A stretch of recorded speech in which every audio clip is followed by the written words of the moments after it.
SD सच्ची कहानियों पर आप सभी का स्वागत है। मैं एक ऐसा बदनसीब पति था। शादी की पहली रात थी। मेरे साथ ऐसा सीन हुआ जिसे मैं पिछले 7 जन्मों तक नहीं भुला पाऊंगा और मैं चाहता हूँ ये बात आप लोगों से भी शेयर करूँ। जो मेरे साथ हुआ शायद ऐसा कभी आप लोगों के साथ ना हुआ होगा, लेकिन मेरी इस कहानी से किसी के दुख और तकलीफ को आप ज़रूर समझेंगे। इसलिए चाहा कि मैं आप लोगों से वे अपनी शादी के बाद की वे सारी रातें आप लोगों से शेयर कर दूँ।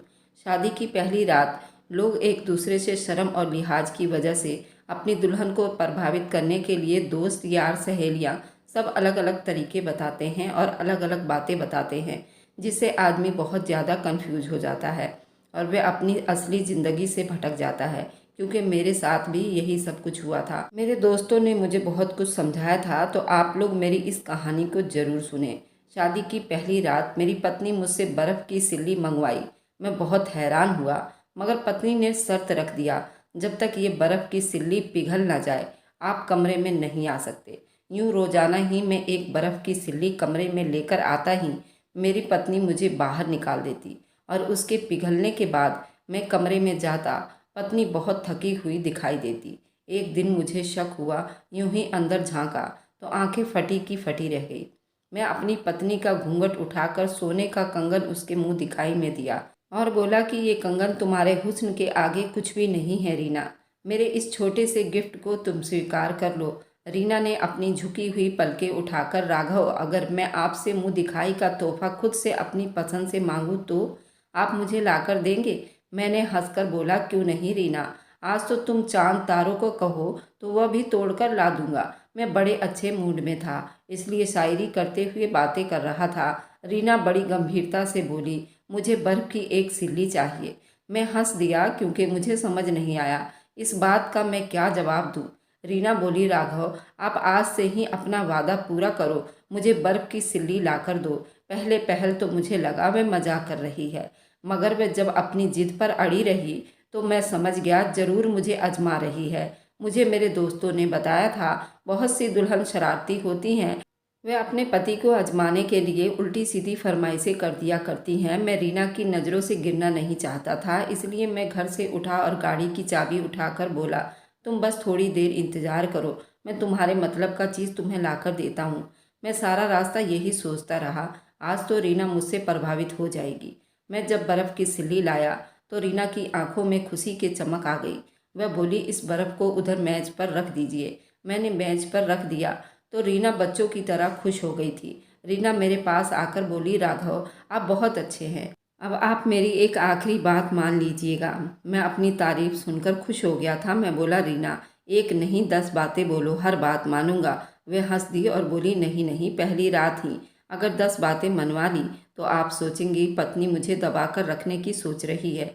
मेरी बस आपसे एक ही गुजारिश है कि आप कमरे से बाहर चले जाइए और तब तक वापस मत आइएगा जब तक ये सिल्ली पिघलकर पानी पानी ना हो जाए। रीना की बात सुनकर मुझे दुख तो हुआ था, मगर जानता था वो मुझे आजमा रही है, इसलिए मैं बोला, कोई समस्या नहीं। मैं बाहर निकल गया था। आंगन खाली था, सब मेहमान सो चुके थे। मैं आंगन में बैठकर सिगरेट पर सिगरेट पीने लगा। मैं यही हिसाब लगाने की कोशिश कर रहा था, इतनी बड़ी बर्फ़ की सिल्ली एसी वाले कमरे में कब तक पिघल जाएगी।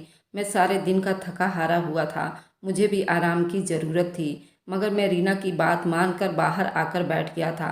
यहाँ तक कि मेरी कमर जवाब दे गई थी। अब मुझे गुस्सा आने लगा था। मैंने घड़ी की तरफ देखा था तो सुबह के 3 बज रहे थे। मैं चिढ़कर रह गया था। तभी मेरे मोबाइल की घंटी बजी तो रीना का नंबर देखकर मैं कॉल उठाया। रीना बोली, राघव, आप रूम में आ जाइए, बर्फ़ पिघल गई है। मैं हड़बड़ी से हड़बड़ाकर उठा और रूम की तरफ चल पड़ा। मैंने रीना की तरफ देखना भी गंवारा नहीं किया और बाथरूम में घुसकर दूल्हे के कपड़े बदलकर अपना शर्ट पहनकर बाहर आ गया था। सामने ही रीना खड़ी थी, वह भी अपने कपड़े बदल चुकी थी। उसके चेहरे पर थकान दिखाई दे रही थी। मैं कुछ कहे बिना ही आगे बढ़ने लगा तो रीना ने मेरा हाथ थामकर मुझे रोक लिया। वह मेरे सामने आकर खड़ी हो गई। मैंने देखा उसकी आंखें भीग चुकी थी। वह बोली, राघव, आपने मेरी बात मानकर मुझे अपनी दासी बना लिया है। आप बहुत अच्छे पति हैं। मेरी प्रार्थना है कि आप हमेशा ऐसे ही रहिए। मैं अपनी तारीफ सुनकर खुश हो गया था। मैं बोला, रीना, तुम भी आराम कर लो, थकी हुई लग रही हो। उसने सर हिला दिया। वह सोने के लिए लेट गई थी। सुबह मेरे उठने से पहले ही रीना उठ चुकी थी। मैं यहाँ वहाँ देखा तो वह नहीं थी। मैं समझ गया वह बाहर निकल गई होगी। मैं उठा और फ्रेश होकर बाहर आ गया था। आंगन में मेरी सारी बहनें इकट्ठी होकर खड़ी थीं। मेरी नज़र एक एक चेहरे पर गई। फिर मेरी नज़र रीना पर जाकर ठहर गई थी। वह सबसे ज़्यादा हसीन और अलग अलग लग रही थी। मैंने सोचा, मम्मी ठीक ही कहती थी कि मैं तुम्हारे लिए कोई चांद जैसी पत्नी ढूंढी है। मैं आगे बढ़ा तो मेरी पड़ोसन आंटी की बेटी ने मुझे आड़े हाथ ले लिया। वह बोली, राघव ऐसी भी क्या कंजूसी की? तुम लोगों ने रीना के लिए कोई फैंसी कपड़े नहीं बनवाए? सिंपल सा सूट पहनकर तुम्हारी पत्नी घूम रही है। मेरा माथा टनका था। मैं बोला, नहीं दीदी, ऐसी तो कोई बात नहीं है। हमने तो पूरे 20 सूट फैंसी चढ़ाए थे। दीदी बोली, तो कोई ढंग का सूट तुम्हारी पत्नी ने क्यों नहीं पहना? लोग तरह तरह की बातें बना रहे हैं। मुझे रीना की बेवकूफ़ी पर गुस्सा आ गया था। मैं रीना के पास गया तो वो मुझे देखकर खिल सी गई थी। बोली, राघव आपके लिए नाश्ता लाऊं? मैं बोला, रीना तुमने किस तरह का सूट पहन रखा है? तुम नहीं जानती कि नई नवेली दुल्हन बनी ठनी अच्छी लगती हैं? जाओ जाकर अच्छा सा कपड़ा पहन लो। रीना परेशान हो गई थी। वो बोली, राघव ये भी तो कढ़ाई वाला सूट है, अच्छा खासा तो है। आप ऐसे क्यों बोल रहे हैं? मैंने गुस्से से बोला, जो मैंने कहा है उसको जाकर करो, मुझे ज़्यादा सवाल जवाब मत किया करो। रीना की आंखें भीग गई थी। मुझे बड़ा दुख हुआ था। खैर वह अपने कमरे में चली गई थी। जब वापस लौटी तो उसने शिफॉन को थोड़ा बहुत कढ़ाई वाला साड़ी पहन लिया था। वह बड़ी प्यारी लग रही थी, मगर उसके चेहरे पर परेशानी नज़र आ रही थी। वह बार बार कमरे में जाती और वापस लौट कर आती। ऐसा लगता था जैसे वह किसी के इंतजार में हो। खैर मैंने ये सब नज़रअंदाज कर दिया था। फिर वह फ्रिज के पास जाकर खड़ी हो जाती और बर्फ़ निकालने लगती। मैं उसकी तरफ देखकर हंस दिया। वह ये सब मुझे चिढ़ाने के लिए कर रही हो। सारे रस्मों रिवाज निभा दिए गए। मैं कमरे में आ गया तो मुझे रीना बड़ी परेशान लग रही थी। मैंने उससे उसकी परेशानी की वजह पूछी थी तो वो मुंह फुलाकर बोली, आपने आज मुझ पर गुस्सा किया था ना? मैं हंस दिया और बोला, रीना तुम्हें मनाने के लिए मुझे क्या करना चाहिए? वो बोली, मुझे बर्फ़ की एक सिल्ली लाकर दे दो, मैं अपनी सारी नाराज़गी ख़त्म कर दूंगी। मैं रीना को देखता रह गया था। फिर मजबूर होकर बर्फ़ की सिल्ली लाया और मेज पर रख दी। वह बोली, अब आप कमरे से बाहर चले जाइए। मैं बाहर निकला तो खुशकिस्मती से आज भी आंगन खाली था। मुझे ये डर था अगर मुझे किसी ने यहाँ देख लिया तो लोग तरह तरह की बातें बनाएंगे। मैं सोफे पर लेटकर आराम करने लगा था क्योंकि जानता था आज फिर बर्फ़ की सिल्ली देर से ही पिघलेगी। वही हुआ। सुबह के 3 बज गए थे। रीना का फ़ोन आया।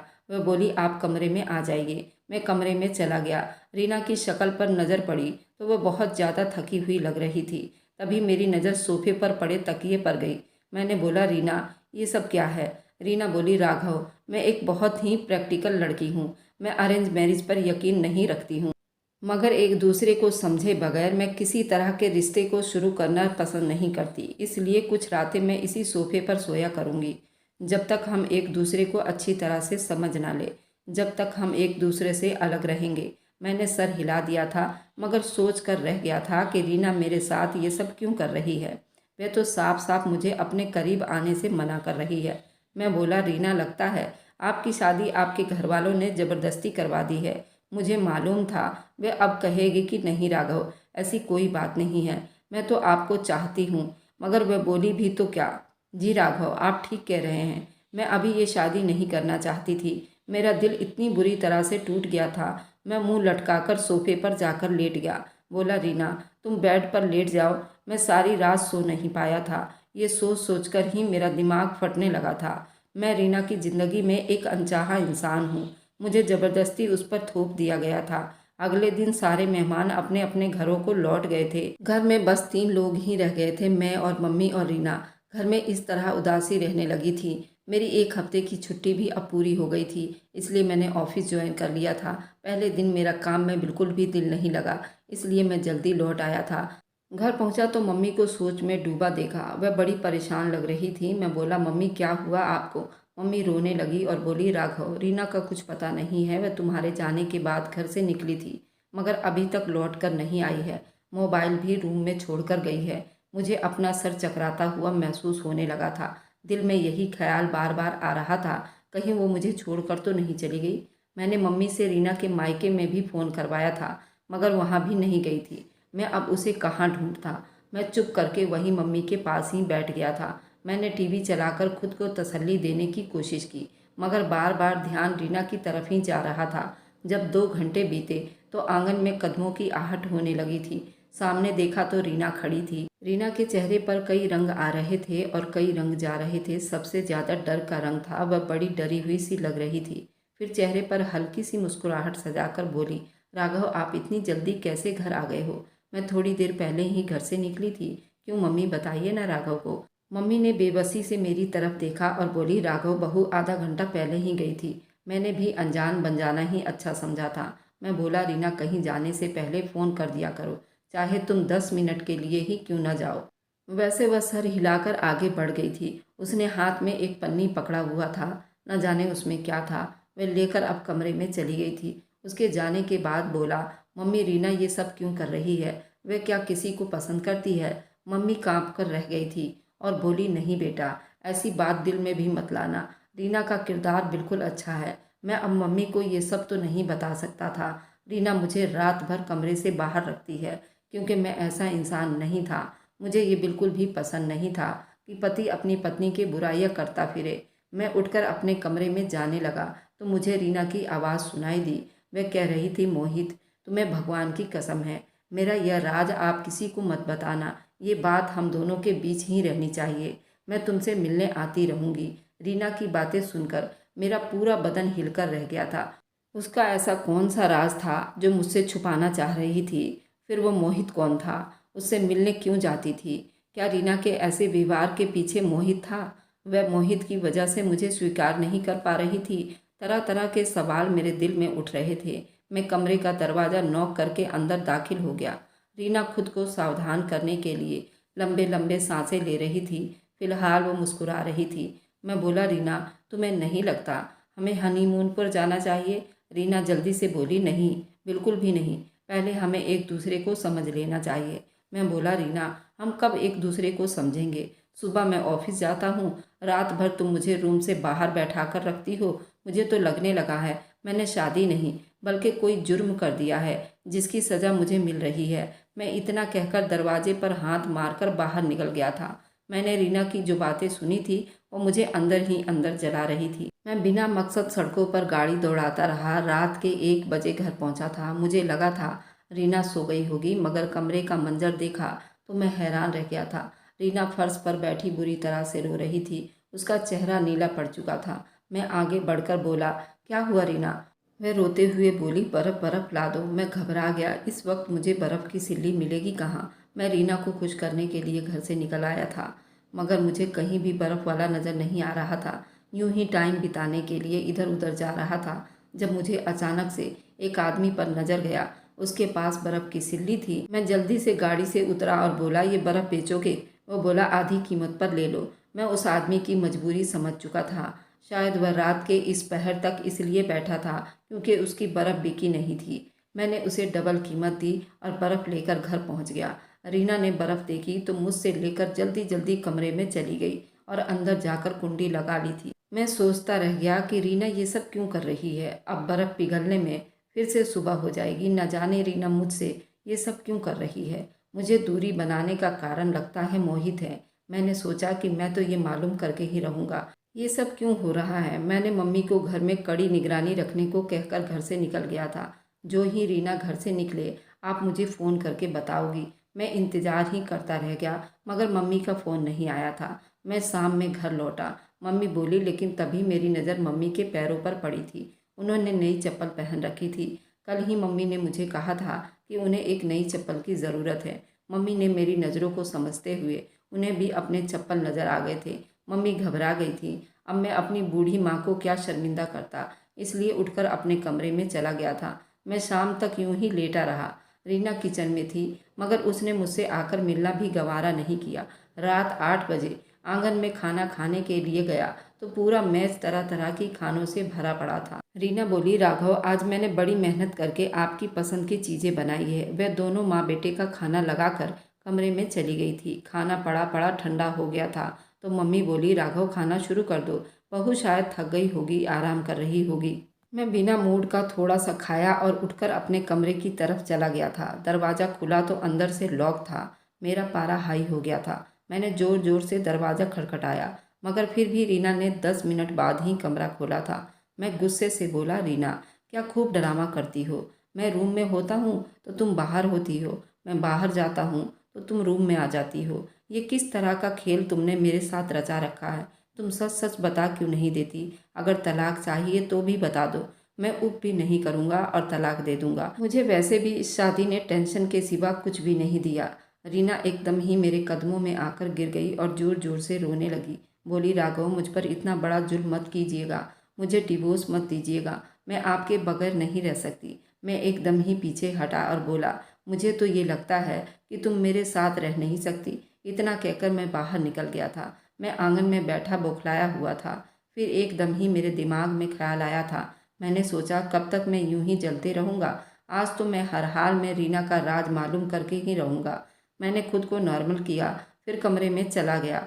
रीना अभी तक बैठी रो रही थी। मैं बोला, रीना, मैं माफ़ी मांगता हूँ, अब तुम रोना छोड़ दो। रीना एकदम ही खुश हो गई थी। वह मेरी तरफ बेयकीनी से देखकर बोली, क्या आप अब मुझसे गुस्सा नहीं हो? मैंने ना में सिर हिला दिया। फिर बोला, रीना, आज हम बाहर घूमने के लिए निकलते हैं, खाना भी बाहर खाएंगे, क्या ख्याल है आपका? रीना परेशान हो गई थी। मैं बोला, चलो ठीक है, आज नहीं चलते, फिर किसी दिन जाएंगे, आज मैं बाहर से खाना ले आता हूँ। रीना खुश हो गई थी। हम तीनों ने खुश होकर खाना खाया था। फिर रात हुई तो मैं कमरे में गया तो रीना यहाँ वहाँ टहल रही थी। ऐसा लगता था जैसे कुछ कहना चाहती हो, मगर मेरे डर की वजह से चुप हो। मैं बोला, रीना, क्या बात है, बर्फ़ की सिल्ली ला दूँ? रीना की आंखों में एकदम खुशी की लहर आ गई थी। वह बोली, मैं खुशनसीब इंसान हूँ जो आप जैसा पति मिला है, भगवान हम दोनों को कभी अलग ना करे। मैंने मुस्कुरा दिया और बर्फ़ की सिल्ली ले आया। रीना बोली, आज की रात फिर से आपको बाहर लेटना पड़ेगा। मैं बोला, जो हुक्म आपका। मैं मुस्कुराकर बाहर निकल आया था। अब ये सोच रहा था कि किस तरह से रीना का राज मालूम करूं।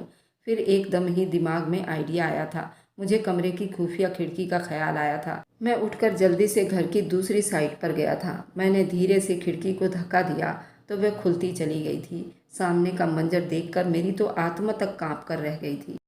मेरी पत्नी का चेहरा बिल्कुल नीला पड़ा हुआ था। वह बर्फ़ की सिल्लियों पर लेटी हुई थी। कभी वो बर्फ़ पर हाथ मलती थी, कभी बाजू रगड़ने लगती। उसका ये हाल देखकर मुझ पर डर सवार हो गया था। मैं भागकर मम्मी के पास गया और बोला, मम्मी, आपने मेरे साथ इतना बड़ा धोखा क्यों कर दिया? आपने मुझे कैसी पत्नी लाकर दी? मम्मी परेशान हो गई। बोली, क्या हुआ, कुछ तो बताओ तो सही। मैं बोला, आओ अपनी आंखों से सारा मंजर देख लीजिए, मेरे साथ कितना बड़ा धोखा हुआ है और आप लोगों ने पूरी जानकारी लिए बिना ही मेरी शादी रीना से करवा दी है। मैं उस टाइम बहुत गुस्से में था और वे सब देखकर घबरा गया था, इसलिए ये सब बोल पड़ा। और जब मैंने रीना की पूरी बात सुनी तो मेरे कदमों तले से ज़मीन निकल गई थी। मम्मी को अपने कमरे के दरवाजे के पास ले गया था। दरवाजे की चाबी मेरे पास मौजूद थी, जिसकी मदद से मैंने दरवाज़ा खोल दिया था।